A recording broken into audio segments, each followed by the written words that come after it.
పేతురు అనేటువంటి వ్యక్తి చేపలు పట్టే జాలరి. సమాజంలో విలువ లేదు, అందరూ కూడా వ్యతిరేకించారు, అందరూ తృణీకరించారు. కానీ దేవుడు అతన్ని మనుషులు పట్టే జాలరిగా దేవుడు ఎన్నుకున్నాడు.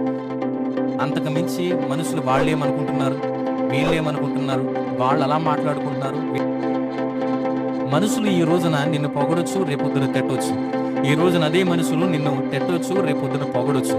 ఈ రోజు నీ మీద దండలు వేసిన వారే రేపొద్దున నిందలు వేయొచ్చు. ఈ రోజు నిందలు వేసిన వారే రేపొద్దున నీ మీద దండలు కూడా వేయొచ్చు.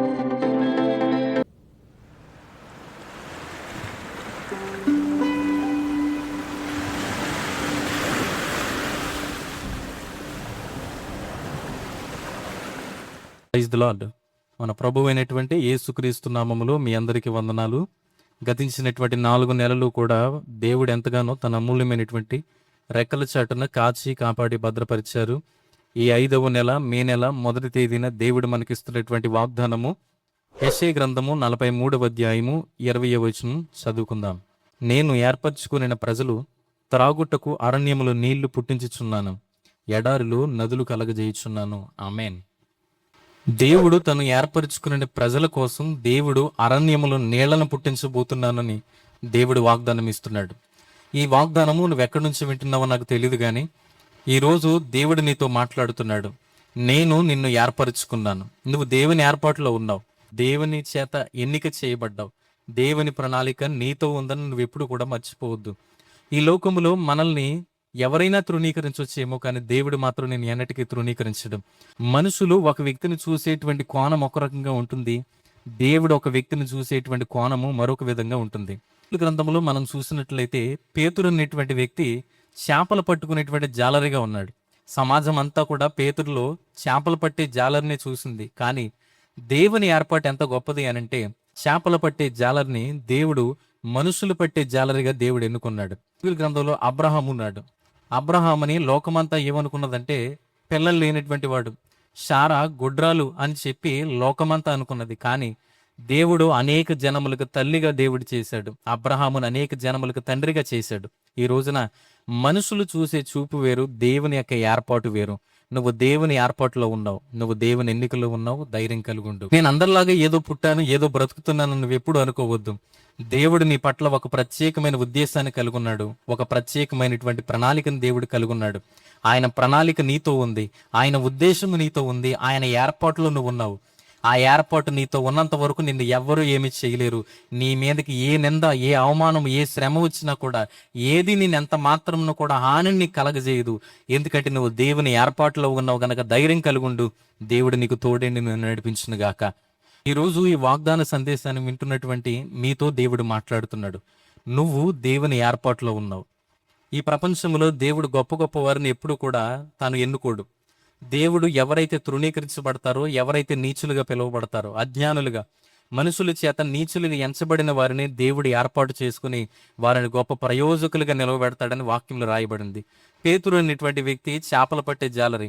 సమాజంలో విలువ లేదు, అందరూ కూడా వ్యతిరేకించారు, అందరూ తృణీకరించారు. కానీ దేవుడు అతన్ని మనుషులు పట్టే జాలరిగా దేవుడు ఎన్నుకున్నాడు. బైబిల్ గ్రంథంలో గిద్యోను అనే వ్యక్తి ఉన్నాడు.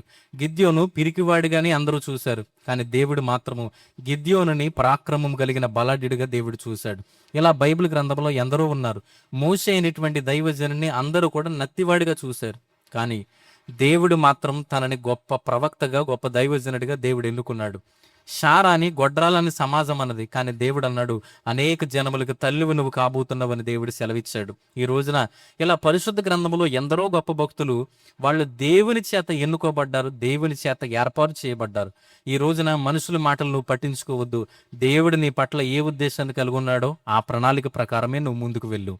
మనుషులు నీ గురించి ఎన్ని విధాలుగా మాట్లాడుకుంటున్నారో ఆ మాటలన్నీ కూడా నువ్వు పట్టించుకోవద్దు. నీవు చూడాల్సింది దేవుడు నీ గురించి ఏమనుకుంటున్నాడు, దేవుని ఏర్పాట్లు నువ్వు ఉన్నావా లేదా అన్నది ఒక్కటే నువ్వు పరిశీలించే. అంతకు మించి మనుషులు వాళ్ళేమనుకుంటున్నారు, వీళ్ళేమనుకుంటున్నారు, వాళ్ళు అలా మాట్లాడుకుంటున్నారు, వీళ్ళు ఇలా మాట్లాడుకుంటున్నారు అని చెప్పి ఆ మాటలన్నిటిని బట్టి నువ్వు కృంగిపోవడానికి అవకాశం లేదు. కానీ ఈ రోజున దేవుడు నీ పట్ల ఒక ప్రత్యేకమైన ప్రణాళికను దేవుడు కలిగి ఉన్నాడు.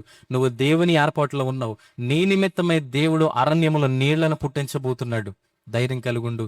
ఆనాడు పేతురును బలపరిచిన దేవుడే, అబ్రహామును బలపరిచిన దేవుడే, ఇస్సాకు యాకోబులను బలపరిచిన దేవుడే ఈ రోజు నిన్ను కూడా దేవుడు బలపరచబోతున్నాడు. బైబిల్ గ్రంథంలో యోసేపు అనబడినటువంటి వ్యక్తి తాను చిన్న వయసులోనే అనేకమైన నిందలు, అనేకమైన శ్రమలు, అనేకమైనటువంటి అవమానాలు ఎదుర్కొన్నాడు. తాను చేయనటువంటి తప్పు కూడా తన మీద మనుషులు మోపారు.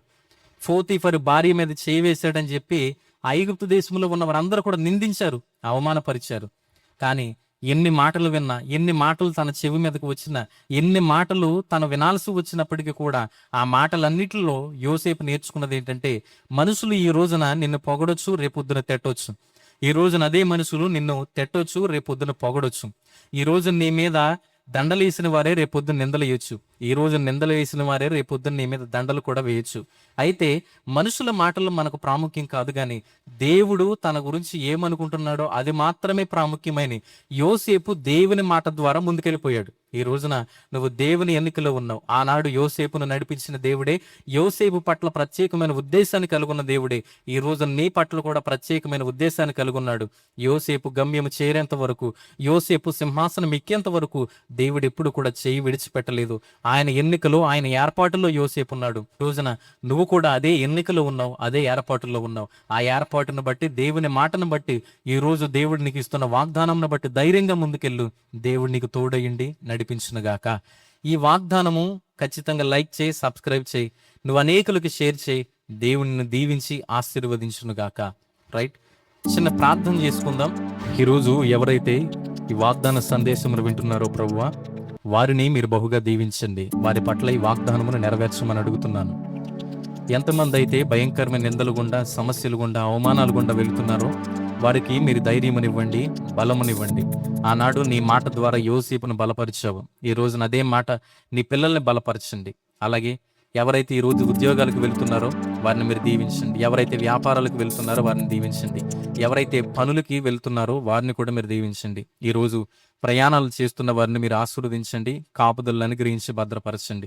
విదేశాల నుండి ఎవరైతే ఈ వాక్యమును వింటున్నారో వారిని మీరు ప్రత్యేకంగా దీవించి బలపరచమని, ఈ వాగ్దానము కాక మరిన్ని వాగ్దానాలు వారు పొందుకోవడానికి కృపనివ్వమని యేసుక్రీస్తు నామములో అడిగి వేడుకుని పొందినాం ప్రేమ కలిగిన మా తండ్రి. ఆమెన్.